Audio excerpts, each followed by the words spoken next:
선교에 있어서 행정과 전략은 대단히 중요합니다.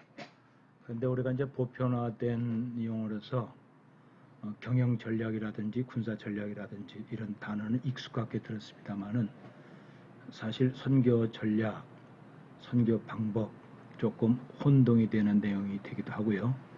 또 선교 전술 하면 전혀 듣지도 못한 내용입니다. 그래서 세계 선교 전략, 한국 선교 전략, 또 나의 어떤 선교 전략 하는 것을 우리가 좀 정리한 다음에 실질적인 습득을 할 필요가 있습니다. 그래서 그렇다면 전략은 과연 필요한가? 선교 전략이 필요한가? 전략이라고 하는 이 용어가 우리 선교에 맞는가? 혹시 전략은 서구적인 어떤 선교의 접근 방법이 아닌가? 전략이라는 것은 인간적인 접근 방법이 아닌가? 우리의 선교는 성령님이 하시는 거고 하나님께서 성령을 통해서 사역자들을 고용하셔서 하나님의 뜻을 이루는 이런 성령의 행전이 사실 선교인데 인간적인 접근 방법으로 이게 맞는가? 하나님께서는 나의 계획을 진정으로 가치 있게 여기시는가? 오늘 우리가 세운 선교 전략은 성령님이 인도하시는 어떤 연관이 있느냐? 사도행전 16장 마게도니아 환상 같은 건 분명히 성령의 전략이다 하고 인정을 합니다. 그러면 그 이전에 아시아에서 선교했던 내용이라든지 빌립보부터 시작해서 이쪽 유럽에서 했던 전략은 그거는 사도 바울의 전략인가 하는 이런 것들을 우리가 살펴볼 필요가 있습니다. 존 소트는 유명한 얘기를 했죠. 성령을 이용하여 우리의 나태를 합리화하는 것은 경건이라기보다는 신성모독에 가깝다. 그러니까 우리가 기도와 말씀에 대해서 많이 강조를 하는데 이렇게 강조를 하죠. 항상 우리는 말씀 5%, 기도 5%. 기도와 말씀은 병행해서 가야 된다. 그런데 조금 더 깊이 생각해야 됩니다. 말씀 100%, 기도 100%입니다. 그러니까 우리가 100% 할 때 성령도 우리의 100%를 100%화 주시는 것이죠. 또 성령이 100%의 임재를 통해서 우리의 지혜와 우리의 생각과 우리의 지식들, 우리의 계획들을 그렇게 이루어가는 거죠. 그래서 이런 것을 볼 때에 우리에게 주신 지혜, 우리에게 주신 어떤 철학, 이것이 성령과 함께 성령님의 도움을 받아서 우리는 선교 계획을 수립을 해야 할 것입니다. 스트래티지, 전략이죠. 전략의 정의를 먼저 본다고 하면은 사전적 정의는 임무를 수행함에 있어서 전반적인 기획, 목적이나 수단과 기회의 사용법을 우리는 사전적 정의라고 봅니다. 기획 이전에는 관리가 있죠. 관리 이전에는 통제가 있습니다. 그러니까 행정은 세 단계로 나눠지죠. 통제와 관리와 기획. 그런데 가장 높은 행정의 기획이 지금 전략 안에 들어간다고 보면 됩니다. 그래서 임무를 수행함에 있어서 전반적인 기획, 그러니까 기획 안에는 관리와 통제가 들어가는 거죠. 목적이나 수단과 기회의 사용법을 우리는 전략의 사전적 정의라고 할 수가 있고, 결정의 유형의 특성은 이제 의도된 전략이 있습니다. 이 의도된 전략이 실현되지 않은 전략으로 없어질 수도 있죠. 그러나 이것이 실현된다고 하면 의도된 전략은 계획된 전략으로 갑니다. 계획된 전략으로 기획과 행정과 관리 속에 통합적으로 가다가 어떤 또 새로운 전략이 추가될 수가 있죠. 왜냐하면 첩보가 정보화되면서, 그러니까 계획된 전략을 가지고 가다 새로운 어떤 환경, 새로운 정보를 그대로 공유하면서 이것이 실현된 전략으로 가는 거죠. 그래서 미래에 대한 계획과 한정된 자원을 사용하여 도달하고자 하는 결말을 얻기 위한 인간의 시도, 이렇게 사전적 정의를 할 수가 있죠. 이제 군사 전략론입니다. 군사는 이제 전략이란 단어를 많이 쓰게 되죠. 스트래티지의 원은 스트라티기스에서 나오게 되죠.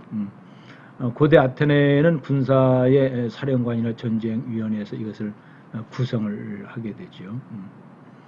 스트라티기스의 어근은 스트라토스, 군대라고 하는 뜻과 어제인, 지도하라고 하는 뜻이 합성화된 겁니다. 그래서 특정 국가 혹은 지역이 평화 혹은 전시의 안정과 승리를 위해 사용 가능한 모든 군사력을 활용하는 광범위하고 장기적인 계획이다. 우리가 이제 대부분 뭐 군생활을 다 하셨기 때문에 우리는 이렇게 아마 들었을 거예요. 전투단이라고 하는 이야기를 듣죠. 그러니까 전투단이라고 하는 것은 연대부터 나옵니다. 중대전투단은 없어요. 연대부터 전투단. 그러니까 연대는 뭐 포병이라든지 기갑이라든지 뭐 여러 가지 제 모든 병과들이 배속을 받아서 연대가 수행해야 할 어떤 공격 목표를 향해서 방어 목표를 해서 갖는 계획, 이것이 연대 전투단이죠. 그 다음에 사단은 전술대대입니다. 그러니까 연대는 전투단이고 전투단이 만들어져서 전술제대가 나오는 거죠. 사단은 전술대예요. 그러고 이제 비로소 전략은 군단급 이상에서 전략이 나옵니다. 군단은 전술제대고 군사령부 역시 군단은 전략제대고 군사령부도 역시 전략제대고 군도 전략이라고 볼 수가 있죠. 그러니까 전투단, 전술, 전략, 군에서는 이제 그렇게 이 단계적인 것이 있습니다. 예를 들자고 하면은 사람도 마찬가지예요. 저 양반은 전략가다 하게 되면은 적어도 제갈공명 정도가 돼야 돼요.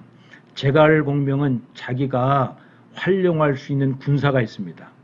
그리고 그 군사들이 활동할 수 있는 모든 이 후방 보급이라든지 또 필요한 어떤 행정이라든지 이런 것이 다 준비된 거죠. 그러니까 행정과 필요한 자원과 또 자원이 실제 활동할 수 있는 어떤 무기 체제 뭐 이런 것까지 다 합한 것을 나름대로 활용할 수 있는 투입할 수 있는 이런 사람을 전략가라고 하죠. 전략가. 그냥 어떤 기획가하고 전략가와는 다릅니다. 전략가는 실질적으로 기획된 모든 것을 사용하고 활용하고 또 접근할 수 있는 이런 모든 것을 갖춘 사람을 전략가라고 하죠. 기원전 4세기의 손자위에서 전략의 핵심적인 주제가 논의가 됩니다. 손자병법이라든지 하는 것은 손자전략이라고 할 수가 있죠. 로마의 역사학자들이 이제 스트라티기우스의 지배하에 있는 영토들을 일컫는 스트라티기아라는 단어를 도입하고 또 적고 지리적 의미를 유지를 하게 됩니다. 기베르 백작이 이것을 다시 도입하면서 현대적 의미로 사용하게 되고 기베르 백작이 이제 프리드리 대제가 전쟁에서 일으킨 혁신적이고 실질적인 전략의 깊은 감명을 받고 공식적으로 기베르 백작이 바로 전략이라고 하는 용어를 사용하게 되고 나폴레옹도 마찬가지죠. 나폴레옹이 이 전략이라고 하는 단어가 가장 완벽한 어떤 의미를 부여하고 있다. 이렇게 정리를 했고 전략가지 아주 유명한 전략가죠. 클라우제비치 같은 경우에 처음으로 단순한 단어 차원을 넘어 전략 자체의 본질을 조명을 하게 되죠. 이 모든 과정이 프리드리히의 첫 원정에서 있었던 1740년부터 전쟁이 출간된 1932년이라고 하는 100년이 채 안 되는 기간 내에 이런 전략이라고 하는 것이 정리가 됐다 이렇게 보면 됩니다. 경영 전략은 그냥 제가 읽고만 가겠습니다. 여기에 대한 전문 지식이 없기 때문에 비즈니스 전략은 이제 1960년대부터 논의가 시작됐고 기업의 기본적인 목표를 달성하기 위한 종합적인 활동 계획 이것을 경영 전략이라고 한다. 전략은 장기 목표를 설정하고 이 목표 도달을 위한 일련의 활동을 수행하고 이 활동의 사업에 사용될 자원들을 배분하고 또 그것을 다시 관리하고 균형을 맞추는데 그 내용에 핵심이 있다. 전략은 기업의 경쟁 우위를 구축하고 구체적인 경쟁 방식을 선택하는 의사결정이라고도 이렇게 정의를 하고 있죠. 아무튼 중요한 것은 전략의 핵심은 고객을 위한 가치 창조에 두고 있다 하는 이런 이론도 있고 전략이라고 하는 것은 소비자의 욕구를 더 잘 충족시키기 위해서 회사의 강점을 이용해서 경쟁사들에 비해 확실한 차별화를 이루어지도록 노력하는 것이 전략이다. 전략은 기업의 한정된 경영 자원을 효과적으로 배분하는 의사결정의 패턴이다 하는 여러 가지 어떤 경영 전략가들이 나름대로 정의한 내용들이 있습니다.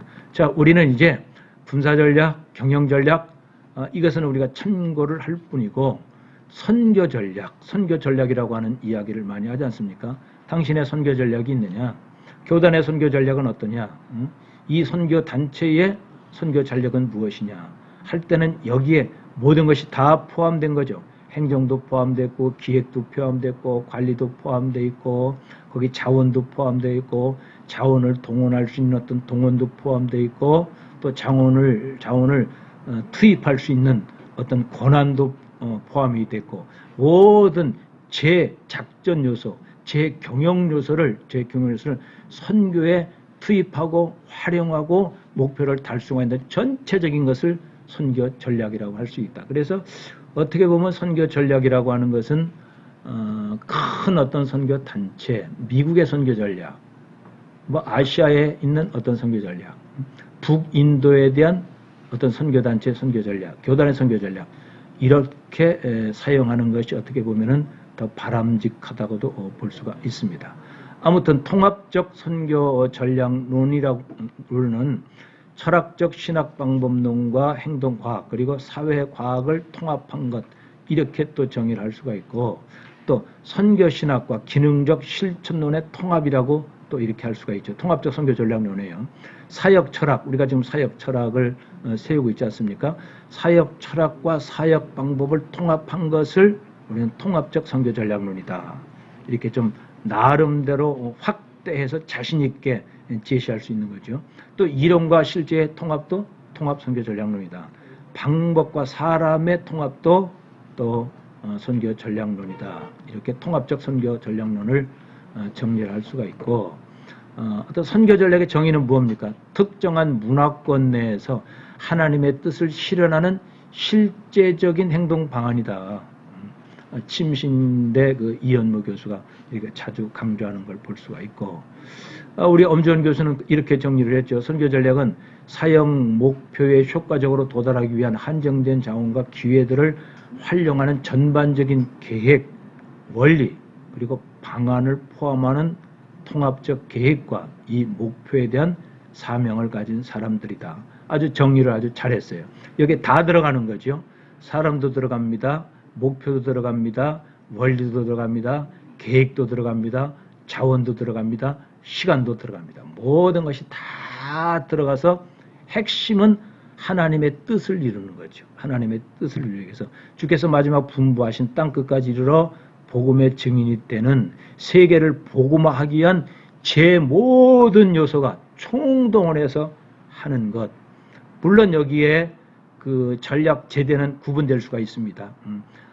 선교단체도 될 수 있고 본부도 될 수 있고 또 어떤 개인도 될 수도 있고 어떤 교회도 될 수가 있죠. 그러나 내용만은 조금 차이는 있을 수가 있습니다. 군사전략에서 나왔습니다만은 전략과 전술은 조금 달라요. 전략은 바로 군단급 이상 군사령부 뭐 이것이 이제 전략제대고, 전술은 사단급이라고 했지 않습니까? 그러니까 조금 어떤 자원과 또 필요한 경영, 재원, 또 전투 요소, 이런 면에서는 전략보다는 조금 작지만은 실제로 전략을 구체화할 수 있는 것이 전술입니다. 그래서 융통성 있는 조직체 전술들이나 조치들의 구체적인 수단들이다. 하나님의 백성이 선교 명령을 수용하는 데 있어서 측정 가능한 결과를 볼 수 있는 구체적인 수단이다. 전략보다는 전술은 좀 세미하죠. 그러니까 선교 수행을 위한 수단과 방법. 그런데 사실 전술이 선교 수행을 위한 수단과 방법인데, 나의 선교 전술은 이렇다 이렇게 표현하지 않지 않습니까? 우리는 선교 수행을 수단과 방법이지만은 나의 선교 전략은 이렇다, 이렇게 이제 우리가 그동안 경영 전략이나 선교 전략에서 썼던 용어들을 사실 우리가 쓴다고 볼 수가 있죠. 그래서 군사적 전략가는 그의 적들이 취할 수 있는 여러 가지 동향들을 항상 염두에 두어야 하고, 그의 전략은 취사 선택이 가능한 많은 전술적 조치들을 갖고 있어야 합니다. 그러니까 전술적 조치, 이것이 이제 묶어져서 이것은 A가 안 됐을 때는 B, B가 안 됐을 때는 A, 이렇게 무너졌을 때는 이렇게 예비대를 통해서 이거는 전략이에요. 이것은 전략이에요. 그러니까 전술은 전략 안에 있는 어떤 구체적인 어떤 제대 조치, 이것을 전술이라고 할 수가 있죠. 그래서 전략은 일어나지 않는 일들에 대한 전술적 준비도 포함하고 있어야 됩니다. 전술적 조치들은 역사적으로 검토된 인간의 창작물에 불과하기 때문에 상대적이죠. 제한적이죠. 시간과 변화와 통제와 구속을 받습니다. 전략은 전술적 목표를 위한 도구와 방법들을 분류하고 종합한 것이라고 볼 수가 있고, 전략의 핵심은, 전술의 핵심은 전략을 위한 유용성과 적합성에 있다. 전략적 목표를 효과적으로 달성하기 위해서 다양하고 유용한 어떤 전술적 수단과 방법을 취사해서 선택해야 합니다. 전술의 유용성은 전략적 목표에 얼마나 효과적으로 도달할 수 있는가에 대해서 평가가 되어야 되겠죠. 전술은 필요에 따라 표준화, 체계화 후는 규격화가 될 수가 있습니다. 하나의 전술이 세계적, 국가적, 교회적, 복음적 차원에서 신학적이고 선교학적인 체계와 목적을 갖추고 유용한 세부 전술적 조치를 확보할 때에 전략으로 이것은 발전할 수 있다. 대단히 중요한 정리예요. 하나의 어떤 전술이 세계화, 국가적, 교회적, 복음적 차원에서 신학적이고 선교학적인 체계와 목적을 갖추고 유용한 세부 전술적 조치들이 확보될 때에 전략으로 발전될 수 있다고 하는 것이죠. 그래서 최선의 전술이라도 세상과 육체의 사단으로 인한 사회의 여러 가지 어려움을 완전히 제거할 수 없고, 잘못 사용된 전술은 오히려 가중시키거나 약화시킬 수 있다는 사실을 잊어서는 안 되겠죠. 그럼 선교 전략의 특징을 한번 봐요. 전략의 결정, 계획, 실행의 상호 관계가 있습니다. A점이 현재 선교사가 있는 곳이고 B점이 앞으로 선교사가 있어야 할 곳이라고 하면 전략의 의사결정은 A에서, B에 이르러야 하는 이유와 목적을 결정하고 전략계획은 A에서 B에 이르는 방법과 세부적인 사항들을 결정하고 전략 관리는 그 전체 과정을 실행을 통제하는 것이다. 처음에 말씀드린 대로 행정 안에는 기획이 있고 관리가 있고 통제가 있다고 그랬죠. 그러니까 행정이 포함된 것이 전술과 전략이에요. 그러니까 전략에는 전술과 행정이 포함되어야 된다. 그래서 전략의 의사결정이라든지 전략 계획이라든지 전략 관리라든지 이런 건 나름대로 다 이렇게 조금씩 차이가 있다고 볼 수가 있습니다. 이제 중요한 것은 전략은 진리가 아니죠. 손자병법 귀한 전략이죠. 뭐 중국에 있던 그 전략들 많이 있지 않습니까? 뭐 그런 전략. 그 진리는 아니죠. 시대적인 배경과 함께 변화가 되지요. 몽고메리 전략이라든지 패튼의 전략이라든지 아주 유명하지 않습니까? 그 전략이 지금 이 시대에 똑같이 적용되는 건 아니죠. 한 시대의 어떤 문제에 대한 지배적인 전략론은 그 시대가 직면한 환경에 의해서 정립됩니다. 뭐 당연한 내용이지요. 당연한 내용이죠. 시대와 환경의 변화에 따른 새로운 원리 또는 패러다임이 등장하여 새로운 시대의 전략의 방향을 이끌어가는 것이죠. 전략은 무엇을 하지 않아야 하는지를 결정할 수 있게 됩니다. 효율적인 선교 전략의 핵심 원리는 포괄성, 포용성, 융통성, 일관성을 갖춰야 하지요. 전략은 더 이상 어떻게에 대한 것이 아닙니다. 전략은 누구에 대한 것이고 왜에 대한 것이다. 뭐 그런 내용도 있죠.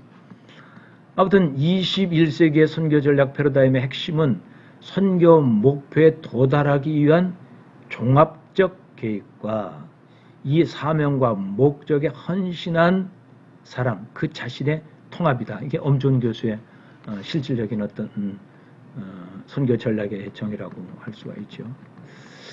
좋은 전략들이 있습니다. 좋은 전략들 5가지를 소개한다면은 선교하시는 삼위일체 하나님께서 이 세계에서 어떤 일을 수행하고 계시는지. 그러니까 하나님은 선교하시는 하나님이다. 하나님은 살아계신 하나님이다. 하나님은 전략적 선교를 하고 계시는 하나님입니다. 그러니까 하나님은 어떤 전략을 가지고 하나님께서 선택한 하나님의 백성을 통해서 하나님께서 일하고 하는 지역에 그 전략을 적용하는지, 이제 그런 내용이죠. 그러니까 항상 우리의 선교 전략은 삼위 하나님의 그 선교 전략을 봐야 된다고 하는 거죠. 하나님께서 그의 나라를 위해 교회와 그리스도인들이 무엇을 행하기를 원하시는가? 세계 복음화의 세계 복음화 과업은 성취될 수 있는가? 세계 복음화의 과업이 어떻게 성취될 수 있는가? 세계 복음화의 과업을 성취하기 위해서 그리스도인은 어떻게 참여할 수 있는가? 이런 것들이 다 고려 요소가 되고 이것이 종합적으로 판단될 때 좋은 전략이 만들어진다고 할 수가 있습니다. 선교 전략을 전제로 한 질문들이 있습니다. 선교하시는 삼위일체 하나님께서 이 세계에서 어떤 일을 수행하고 계시는가? 각각 그런 말씀을 제가 들었지 않습니까? 세계 선교는 어떤 성령의 흐름이 있다. 한국 선교가 시작돼 가지고 흐름이 일본으로 갑니다. 그래서 일본으로 많은 분들이 가서 일본에 계신 우리 교포들을 대상으로 해서 선교가 시작되고, 그러면서 이제 중국으로 가게 되죠. 중국에서 선교를 하다가 이제 필리핀으로 또 이렇게 한번 가게 됩니다. 그러다가 이제 이쪽 시아의 서권이 열리면서 중앙 아시아 쪽으로 가게 되죠. 그러면서 거기서 이제 아프리카로 가게 됩니다. 그러는 과정 속에 또 몽골로 가게 되고, 그런 과정 속에 또 캄보디아도 가게 되죠. 그러면서 필리핀에서 모판이 됐던 귀한 선교사들이 이제 세계로 흩어지는 어떤 전략을 가지고 남미라든지 중미라든지 아프리카라든지 중동 지역으로 가는 어떤 성령께서 쓰시고자 하는 하나님의 동역자들을 도구로 쓰셔서 나가시는 어떤 성령의 선교 전략이 분명히 있어요. 분명히 있습니다. 그러면서도 거기에 도구가 된 우리들은 성령의 선교 전략을 보면서 선교지에서 그동안 이 선교지에서 어떤 선교 전략을 사용했는지, 누가 어느 단체에서 어떻게 선교 전략과 선교 이론을 적용했는지 하는 것을 분명히 살펴볼 필요가 있습니다. 성령의 선교 전략 안에서 현지에서 거기에서 어떻게 많은 사람들을 통해서 성령께서 그 선교 전략을 이루고 가시는지, 이것이 또 보편화되고 객관화되고 많은 사람들을 또 지도자를 양성시키기 위해서는 이것이 특히 이론화가 돼야죠. 이론화가 돼야 우리도 확신이 있는 것이고, 또 이론화가 돼야 새로운 어떤 리더들에게 그것이 또 어떤 학습의 분명한 철학이 돼서 그것을 구체화할 수 있는 것이죠. 그래서 각 선교지의 독특한 선교 전략의 범세계적 보편성을 확대하기 위한 원리와 혹은 이론할 수가 있는가 하는 어떤 전제적 질문을 가지고 선교 철학을 해야 되죠. 뭐 너무도 선교 전략의 핵심 요소는 간단하죠. 성경 중심이다. 그리고 반드시 이건 복음화하기 위한 효율성이 있어야 되고 누구든지 다 인정할 수 있는 객관 타당성이 있어야 된다는 거죠. 객관 타당성이 있어야 된다. 선교 전략에 대한 신학적 논의가 있습니다. 잘못된 선교 전략, 선교에 있어서 현실적 어떤 위기를 가지고는 잘못된 선교 전략이 있을 수가 있죠. 우리도 마찬가지 아닙니까? 1950년대, 60년도에 어떤 선교 방법론에 대해서 많이 자성을 하고 있고, 최초의 복음이 들어왔을 때 네비우스 선교 전략 같은 경우에는 한국에 참으로 딱 우리 문화와 우리 국민과 그 당시의 어떤 민족의 아픔, 이런 것, 또 우리가 가지고 있던 어떤 고유의 어떤 특성, 강점, 이거와 맞아떨어져서 네비우스 선교 전략이 한국에서는 효과적으로 또 실질적으로 많은 어떤 열매를 맺게 된 것이죠. 네베스 선교 전략은 성공했다.